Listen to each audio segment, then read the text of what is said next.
Hello, this is Joan Evans, and I'm the newest member of the Math 7 team. I am very excited to be teaching your children this year, and I look forward to getting to know them better as the year progresses. I wanted to just tell you a little bit about my background. I am returning to teaching after a really long hiatus spent raising 5 children. I spent my early years in Oaxaca, Mexico, where my parents did linguistic work as missionaries with the Chinantec people. I then returned to the States with my family and went to high school in New Jersey.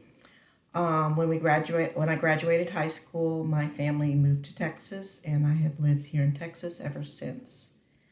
Um, Before my children were born, I taught school for 9 years south of Dallas.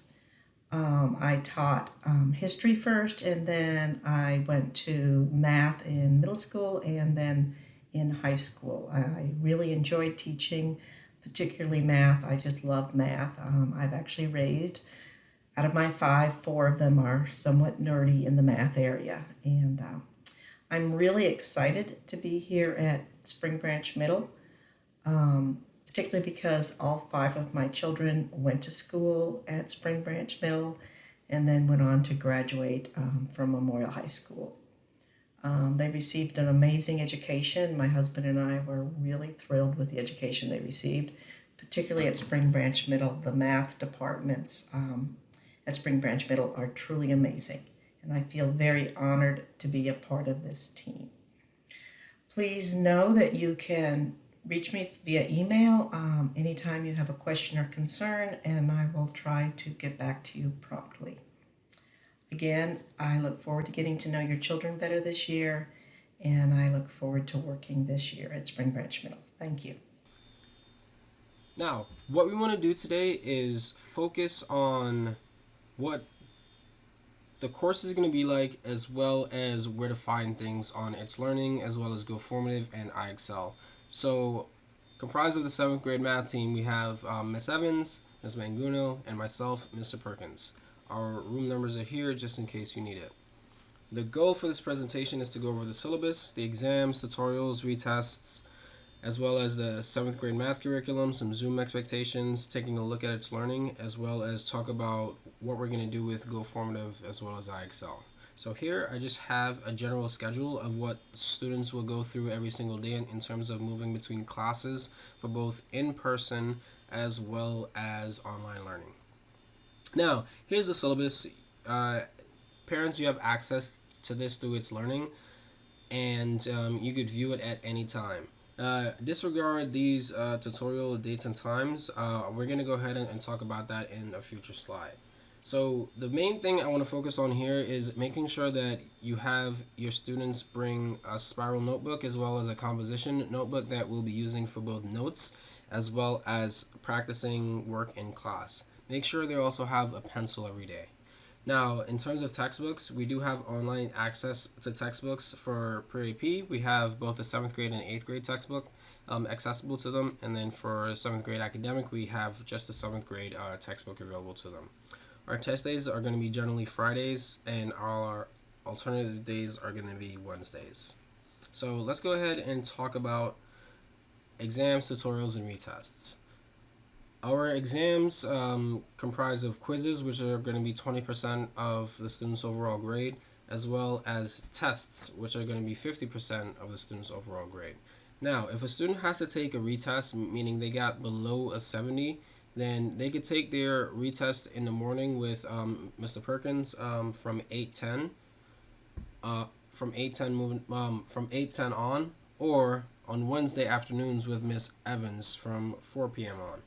So if they're going to take a retest, we want to make sure that the students have the problems worked out already from the previous test that they want to take a retest on, just so that we know that they've practiced a little bit and they're more accustomed to the material. Now, it would be great if they could do that during a tutorial during the week, or I understand some of you guys have tutors. Make sure you go over it with them also. Okay?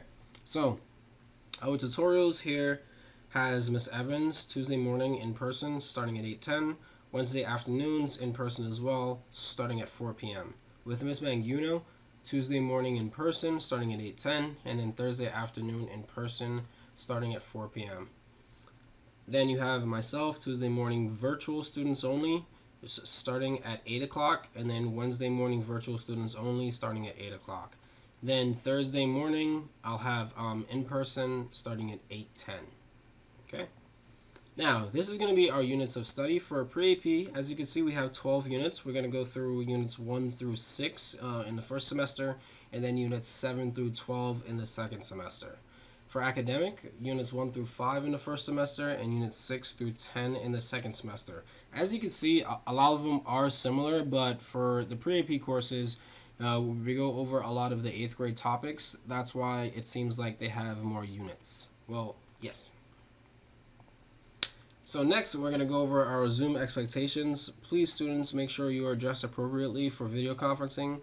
Turn on your camera and show your face. Mute your mic unless you've been called on. Raise your hand or type in the chat, and the teacher will either call on you or respond to you in the chat. Next, check your surroundings for anything you would not want to share with the world. And then 6, act as if the meeting will be recorded and played for the principal. So during these Zooms, we just want everyone to be respectful and everyone to have an equal opportunity at learning. So that's why these Zoom expectations are in place. We do want to make sure that you're prepared every day and that you're present in the Zoom meetings. Now, we're going to go over what it's learning will look like. I'm going to go ahead and take a look at the PreAP view. So, generally, if you look at overview, you could take a look at some stuff that we've pinned, such as the syllabus, as well as some of our plans for the week, and some announcements that the teacher will have for students. Now, if you take a look at plans, this is what parents specifically could access. And that lets you know what we're going to be doing for a specific week. So if you look here, you'll see date ranges. Okay? So now I'm going to take a look at week 5, which shows the date from September 20th to September 27th. You'll see here all of our Zoom links for our particular class. You'll see what we're going to do each and every day for that week, as well as a link to go straight to the plans for that week. Now, you could also locate this in resources, but what's good about resources is that it has a lot of resources here that you can look at, such as some useful information, how to log into IXL, student login cheat sheet, the bell schedule, student login stuff, so on and so forth. You have the Zoom class information here, as well as the schedule, and then this is where the majority of the work is in. It's separated by units with dates. So all you need to do is match the date to wherever we are currently in the course. So right now we're in Unit 2. We just finished Week 5. And as you can see, the dates are here as well. Usually we'll have a message for the week from the teacher, and then some information on the right-hand side, such as our Zoom links, the objectives for the weeks, and the instructions for every single day of the week, what we'll be learning, as well as some IXL links for extra practice, just in case you're not understanding a concept and you want to work on it a little bit more. So, up here, you could see Monday, we have our warm-up every day. We have notes that we take. We have the worksheets over here. We have our Go Formative page, which we'll be submitting all of those worksheets. We have exit tickets. Some teachers have the exit tickets on paper, and then some teachers have the exit ticket in which you have to submit it online. But just make sure that you're doing those exit tickets every day. And then we have a homework page right here. All right?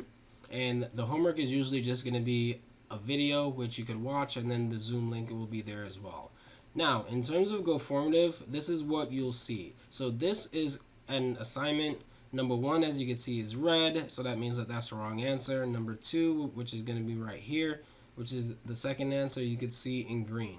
So this gives students immediate feedback whenever they're doing classwork, and in case they just don't understand the answer, they could always just say, hey, Mr. Perkins, Miss Evans, I don't get this, I keep getting red, and at that point, we could just go ahead and help the students. So generally, what their assignments will look like is something like this. If they submitted it, this would be their grade, 19 out of 19, 100%, and the assignment is already submitted. But if it's not submitted, if it says open, that means the student still has some work to do. In this case, this person has only done 8 out of 10 questions and gotten an 80% and has not been submitted. So another website that we focus on as well is called iExcel. So here is what students will see in iExcel. They'll click on a topic and they'll get some questions about that topic as well as how to solve those problems. Okay? So the login information for that is here for iExcel as well as for GoFormative. All of our contact information is here, and that'll be it for the presentation. If you have any questions, please just let us know. Okay? Take care, everyone.